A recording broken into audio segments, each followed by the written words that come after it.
Hello students, मैं बसंत यादव आज English class 11 में इंटरमीडिएट ग्रामर के एक महत्वपूर्ण चैप्टर सिंथेसिस में कॉम्प्लेक्स सेंटेंस को बताऊंगा। इसे कंसंट्रेट होकर बोर्ड पर देखें। जस्ट देखिए बच्चों, आज हम कॉम्प्लेक्स सेंटेंस को पढ़ रहे हैं। कॉम्प्लेक्स सेंटेंस मिश्रित वाक्यों को कहते हैं। दो या दो से अधिक सिंपल सेंटेंस को मिलाकर एक कॉम्प्लेक्स सेंटेंस बनाया जाता है। कॉम्प्लेक्स सेंटेंस में एक प्रिंसिपल क्लॉज होता है और कम से कम एक सबऑर्डिनेट क्लॉज होता है।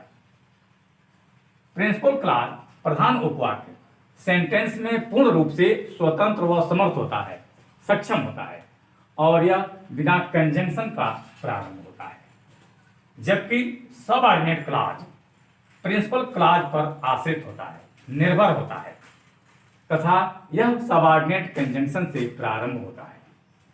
जैसे एग्जाम्पल्स देखें, इफ यू वर्क हार्ड, जब तुम कठिन परिश्रम करोगे तो यू विल पास, तो पास हो जाओगे। कहने का मतलब कि इफ इसमें सबऑर्डिनेट कंजंक्शन लगाए गए हैं और आपको बताया गया है कि इफ, व्हेन, व्हाई, वेयर, हो, जो भी सबऑर्डिनेट कंजंक्शन है, अगर वह वाक्य में लग जाता है तो वह सबऑर्डिनेट क्लॉज कहलाता है। जबकि आपको बताया गया था कि प्रिंसिपल क्लॉज में सबऑर्डिनेट कंजंक्शन से नहीं जोड़ा जाता है, अर्थात वह सक्षम होता है और यह प्रिंसिपल क्लॉज पर यह निर्भर रहता है। एक और उदाहरण देखें, I do not know where he is going. यहां देखें, आई डू नॉट नो ये प्रिंसिपल क्लॉज है, जबकि वेयर ही इज गोइंग वह कहां जा रहा है। ये जो वेयर लगा दिया गया है यहां पर, ये देख रहे हैं, ये कंजंक्शन है, सबऑर्डिनेट कंजंक्शन है और जैसा कि बताया गया है कि सबऑर्डिनेट क्लॉज जो है कंजंक्शन से प्रारंभ होते हैं। तो क्लियर। अगला देखें, सबऑर्डिनेट क्लॉज तीन प्रकार के होते हैं। नाउन क्लॉज, इसको संज्ञा उपवाक्य कहते हैं। एडजेक्टिव क्लॉज, इसको विशेषण उपवाक्य कहते हैं। एडवर्ब क्लॉज, क्रिया विशेषण उपवाक्य कहते हैं। अब नाउन क्लॉज को देखें। नाउन क्लॉज वह सबऑर्डिनेट क्लॉज है जो वाक्य में नाउन की तरह कार्य करता है।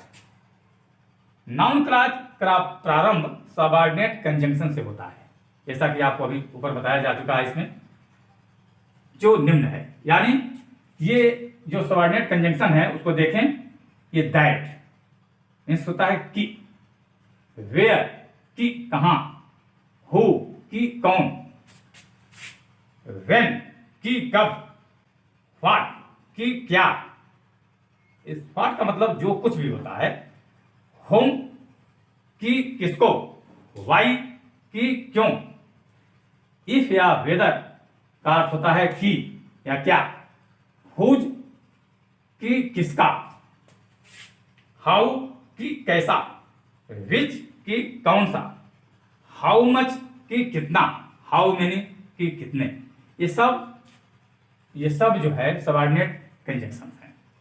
और यही जब हम एडजेक्टिव क्लॉज में पढ़ेंगे तो यह इसका उच्चारण जो है यह क से न शुरू होकर के, ये क से न शुरू होकर के बल्कि ज से शुरू होता है। जैसे और व्हेन के जगह पर कब है तो उसमें जब हो जाएगा। वह होम है, अब यह किसको है तो जिसको हो जाएगा।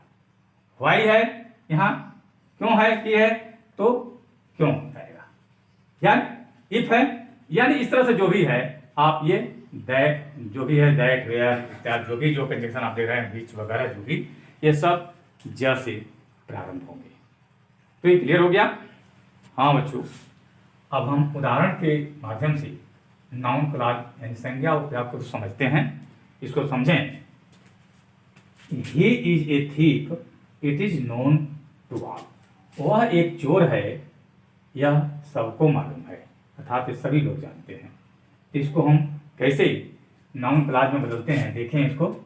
ये आपको जैसा कि मालूम है कि दो, ये सिंपल सेंटेंस है। यही बताया गया है कि दो सिंपल सेंटेंस को मिलाकर एक कॉम्प्लेक्स सेंटेंस बनाते हैं। तो देखो कॉम्प्लेक्स कैसे बनाते हैं कॉम्प्लेक्स सेंटेंस को।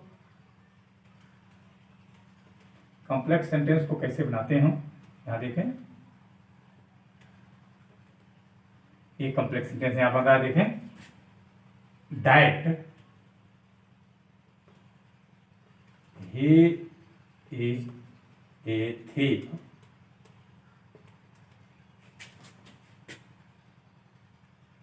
is known to all। देखिए यहां पर ये आपका नाउन क्लॉज बन गया। आपको जैसा कि बताया गया था कि जो कंजंक्शन है सबऑर्डिनेट कंजंक्शन, इससे दे, हो, जो भी आप कंजंक्शन पढ़े हैं अभी आप देखे हैं, तो यहाँ दैट जो है सबऑर्डिनेट कंजंक्शन है। जैसा कि आपको बताया गया है कि नाउन क्लॉज जो है कंजंक्शन से ही आरंभ होते हैं। तो देखें यहाँ पर यह that he is a thief is known to all, ये क्लॉज आपका नाउन क्लॉज हुआ, और यह जो है सब्जेक्ट टू वर्ब, यानी सब्जेक्ट टू वर्ब में परिवर्तन हुआ। दूसरे उदाहरण को देखें, Sohan is a good boy every teacher note it. तो देखें इसको ऑब्जेक्ट टू वर्ब बनाना है। देखें इसको, every teacher,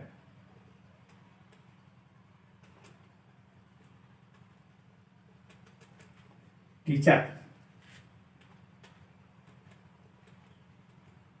knows that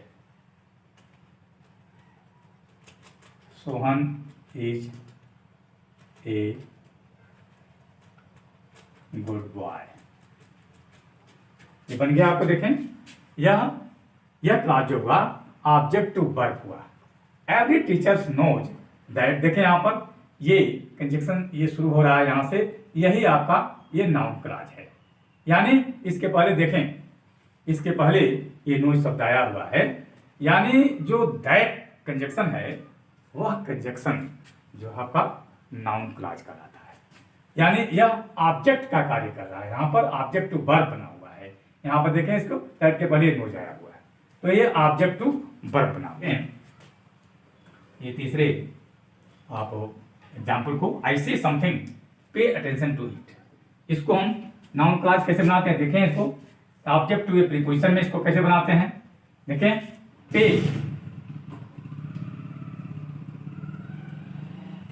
pay attention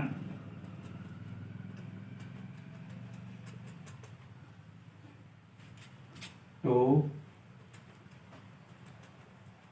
what I say. देखें इसको,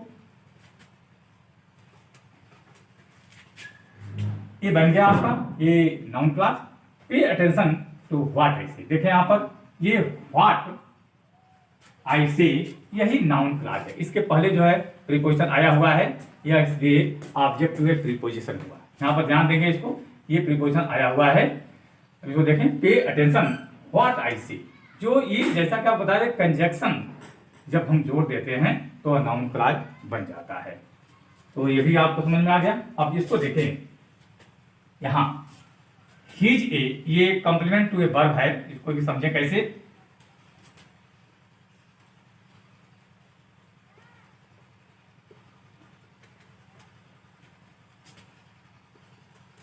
माई बिलीफ इज दैट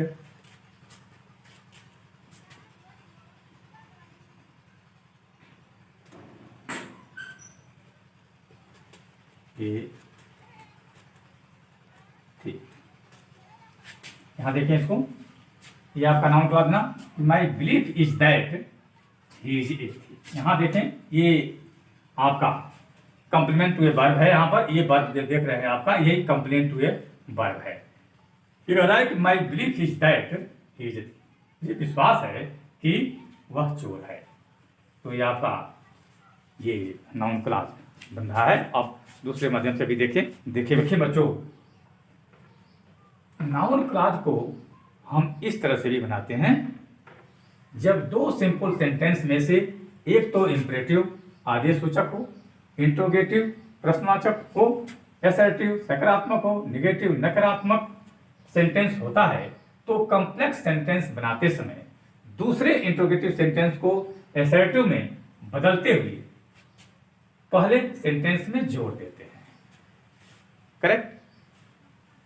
जैसे देखें, tell me where is she, यही आपको बताया गया कि यह इंपरेटिव सेंटेंस अगर होता है, देखिए यहां पर इंपरेटिव सेंटेंस है, अगर है और वेयर इज सी और दूसरा वाक्य जो है प्रश्नवाचक हो।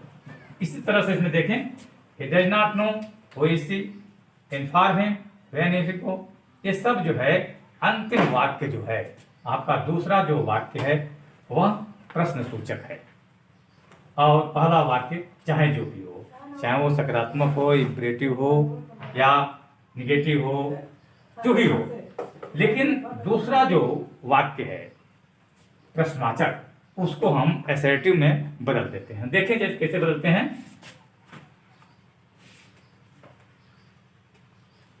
टेल मी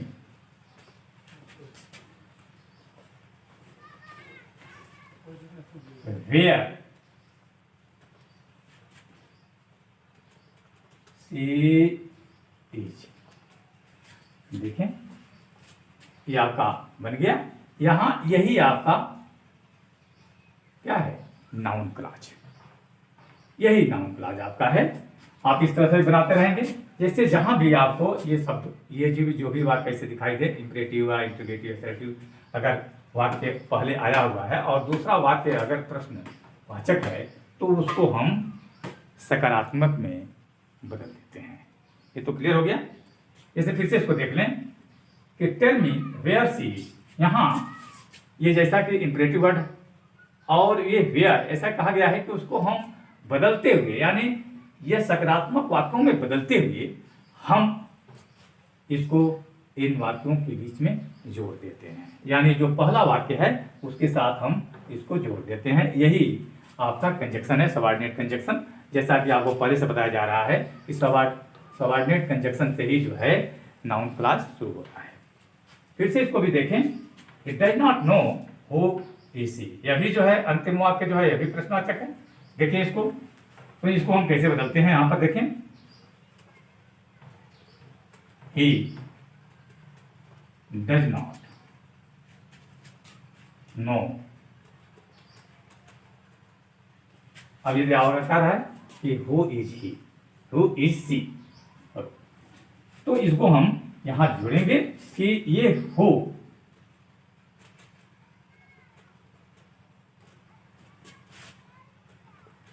सी इज, बन गया आपका। ये दूसरी बात को देखें, he does not know who is she, he does not know. अब ये जो है यहाँ आप देख रहे हैं, ये प्रश्नवाचक वाक्य जो है यहाँ पर ये प्रश्नवाचक सूचक है, यानी WH से शुरू हो रहा है, और यहाँ जब इसको हम जोड़ते हैं, कॉम्प्लेक्स बनाते हैं, तो यहाँ ये सबऑर्डिनेट कंजक्शन होता है। ठीक उसी प्रकार से यहाँ पे देखें, he does not know who she is, यहाँ पर ये इंट्रोगेटिव सेंटेंस है, और जब इसको हम यहाँ लाते हैं, जब इसको कंबाइन करते हैं या कॉम्प्लेक्स बनाते हैं, तो वह सबऑर्डिनेट कंजक्शन का काम करता है। तो अब यहां हो जाता है हु सी, करेक्ट। इस तरह से तीसरे को भी देखें, inform him when will he go,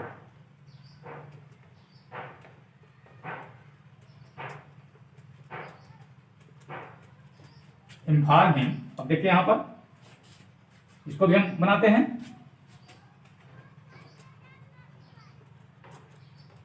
when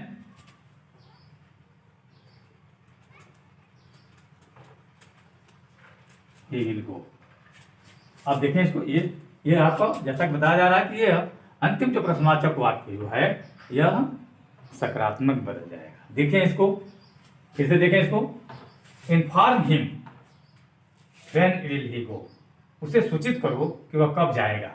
यहाँ देखें, इन्फॉर्म हिम, इस पहला वाक्य को झोंका क्यों रख देते हैं, इसके बाद जो है हम ये सबऑर्डिनेट कंजक्शन को ले आते हैं, और जैसा कि आप यहाँ ना समझें कि यही यहाँ आप उतार देते हैं, ऐसा नहीं, ये तो प्रश्नवाचक का कार्य कर रहा है यहाँ पर, और यहाँ जो है नाउन क्लॉज का कार्य कर, क्योंकि यह सबऑर्डिनेट कंजक्शन का काम कर रहा है। जैसा कि बताया गया है कि सबऑर्डिनेट कंजक्शन जो है नाउन क्लॉज में शुरू ही होता है, सबऑर्डिनेट कंजक्शन से ही वाक्य। तो अब देखें यहां सकारात्मक भी बन गया, when he will go. Correct. इस तरह से इसको भी देखें, आई कैन नॉट से हैज ही कम।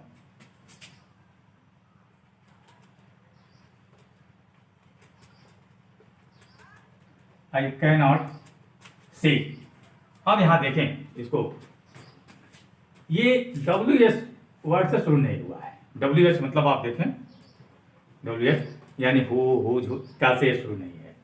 तो इसलिए जैसा कि आपको निरसन में भी बताया गया होगा कि जब ऐसे ऑक्सिलरी वर्ब से जब वह क्वेश्चन प्रश्न शुरू होते हैं, ऑक्सिलरी वर्ब से जब सेंटेंस शुरू होता है, यानी क्वेश्चन मार्क शुरू होता है, क्वेश्चन शुरू होते हैं, तो हम उसके लिए क्या करते हैं, इफ या वेदर का प्रयोग कर देते हैं। तो अब यहाँ क्या लगा देंगे, ये दोनों में से किसी को लगा देंगे, इफ या वेदर में से। आई कैन नॉट से इफ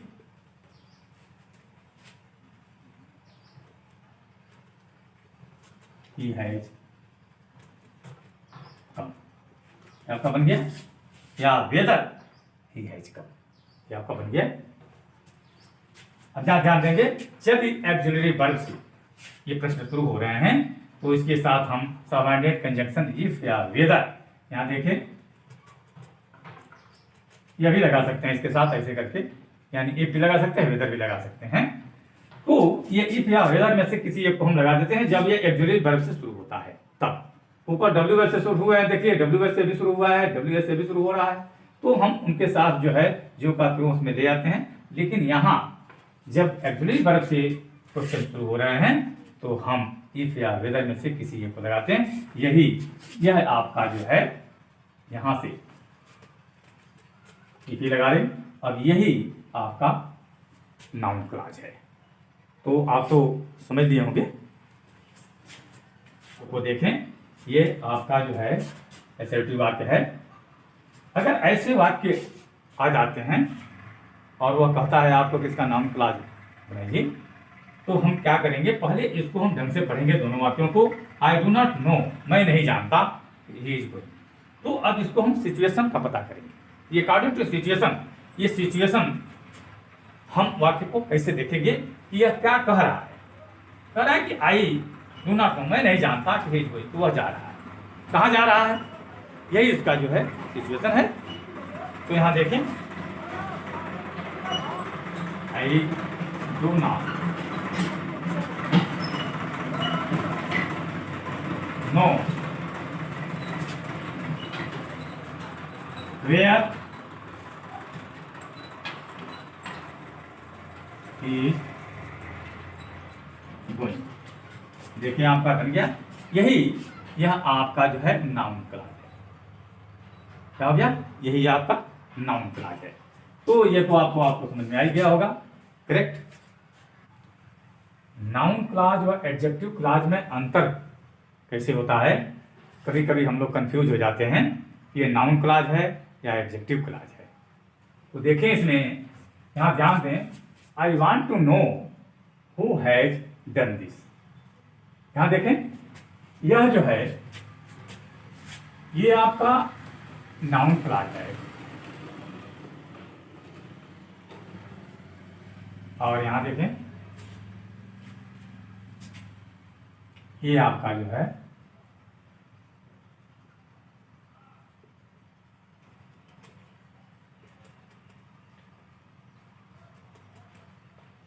क्लॉज है।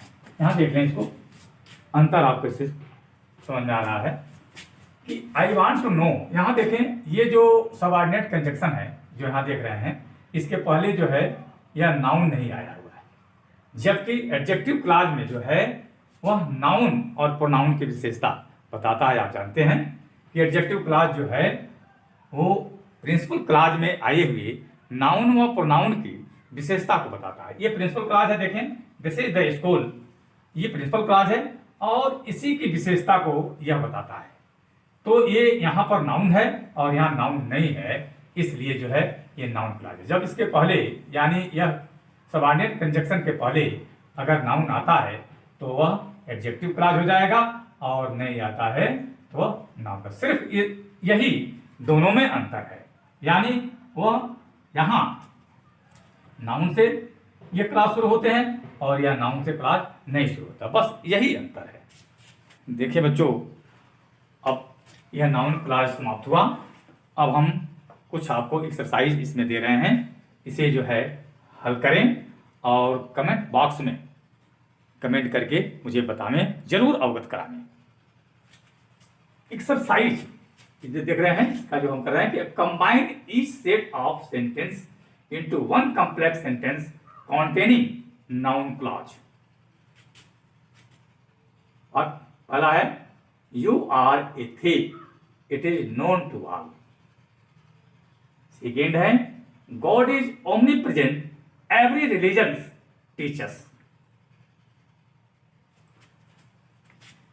ये थर्ड है tell me where have you put my umbrella. Next है is it time for the train to start, ask the God. Next where has he gone, do you know. Next will he come, I do not no. Next and last I do not no she is going. आप इसको हल करें और comment box में जरूर अवगत करावें। Thanks.